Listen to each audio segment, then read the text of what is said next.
नमस्कार। आज हम एक ऐसे प्राचीन ग्रंथ को समझने जा रहे हैं जो आज भी हजारों साल बाद दुनिया भर में रणनीति को आकार देता है। जी हाँ, हम बात कर रहे हैं सन त्सू की द आर्ट ऑफ वॉर की। जरा सोचिए, ये कोई आम जीत की बात नहीं हो रही है। यहाँ बात हो रही है उस जीत की जिसमें ज्यादा जोर जबरदस्ती है ही नहीं। ऐसी जीत जो होनी ही थी। और इसी कला को आज हम समझने वाले हैं। तो चलिए देखते हैं कि आज हम किन बातों पर गौर करेंगे। हम शुरू करेंगे युद्ध की सबसे ऊंची कला से, फिर समझेंगे कि लड़ाई से पहले ही जीत कैसे तय होती है। धोखे के रास्ते को जानेंगे, एक अच्छे लीडर के गुण देखेंगे और आखिर में इस सदियों पुराने ज्ञान को आज की दुनिया से जोड़ेंगे। सन त्सू का सबसे बड़ा आइडिया शायद यही है। वो कहते हैं कि असली लड़ाई जंग के मैदान पर नहीं, बल्कि उसकी तैयारी में ही जीत या हार ली जाती है। मैदान पर जो होता है वो तो बस उस तैयारी का नतीजा होता है। और ये गणना सिर्फ अपनी ताकत और कमजोरियों को गिनना नहीं है, नहीं, ये तो उन 5 मूल स्तंभों पर आधारित हैं जिन्हें समझे बिना आगे बढ़ना नामुमकिन है। तो ये 5 स्तंभ हैं क्या? देखिए, नैतिक नियम का मतलब है कि क्या पूरी टीम एक ही लक्ष्य के लिए साथ खड़ी है। स्वर्ग यानी वो चीजें जिन पर किसी का बस नहीं, जैसे मौसम या समय। पृथ्वी यानी वो जगह जहां काम होना है, वहां के हालात। सेनापति यानी लीडरशिप की काबिलियत। और विधि और अनुशासन यानी पूरा सिस्टम और लॉजिस्टिक्स। है ना कमाल की बात कि कैसे सन त्सू ने इंसान और प्रकृति दोनों को बराबर का महत्व दिया है। सन त्सू के लिए जीत कोई किस्मत या तुक्के का खेल नहीं है। नहीं, ये तो एक पूरा सिस्टम है, एक प्रोसेस है। अगर हर कदम पर हिसाब किताब सही है तो जीत पक्की है। और यही तो इस पूरे हिस्से का निचोड़ है। जब जानकारी पूरी हो तो शक की कोई गुंजाइश नहीं रहती। और यही जानकारी सफलता की सबसे मजबूत नींव बनती है। अच्छा, तो जब तैयारी पूरी हो, जानकारी हाथ में हो, तो अगला कदम क्या है?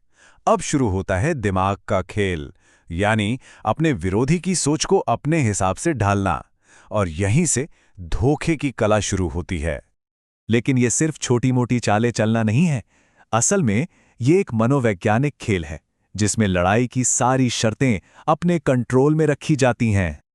इसका सीधा सा मतलब है कि जो असलियत है उसका ठीक उल्टा दिखाना, ताकि विरोधी हमेशा गलत अंदाजा लगाए। यही तो है भ्रम पैदा करना। इससे सामने वाला गलत जानकारी पर भरोसा करके ऐसी गलतियां कर बैठता है जो जीत का रास्ता बना देती हैं। और ये पानी का उदाहरण, वाह कितना सही है ना? एक अच्छा रणनीतिकार बिल्कुल पानी की तरह होता है।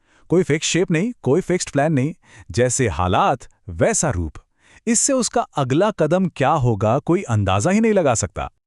लेकिन सोचिए, ये सारी प्लानिंग, ये सारा धोखा, सब कुछ बेकार है अगर उसे लागू करने वाला लीडर ही सही ना हो। इसीलिए सन त्सू के लिए रणनीति का सबसे अहम हिस्सा है नेतृत्व। तो एक कामयाब लीडर कैसा होना चाहिए? सन त्सू के हिसाब से उसमें ये 5 गुण होने ही चाहिए। समझदारी, ताकि वो मौके पहचान सके, और सख्ती, ताकि अनुशासन बना रहे। इन्हीं गुणों से टीम में भरोसा पैदा होता है। और जहां अच्छे गुण हैं, वहीं सिक्के का दूसरा पहलू भी है।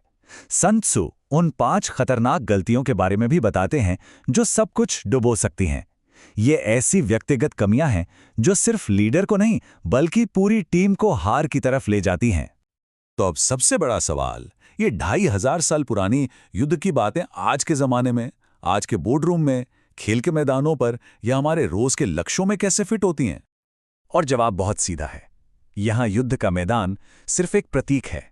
ये ज्ञान हर उस जगह लागू होता है जहां तैयारी, मनोविज्ञान और स्मार्ट सोच की कीमत ब्रूट फोर्स यानी सिर्फ ताकत से कहीं ज्यादा है। आखिर में द आर्ट ऑफ वॉर सिर्फ रणनीति के नुस्खे नहीं देती, बल्कि ये सोचने का एक पूरा नजरिया ही बदल देती है। ये इस बात के लिए प्रेरित करती है कि असली जीत लड़ाई शुरू होने से बहुत पहले ही हासिल कर ली जाए।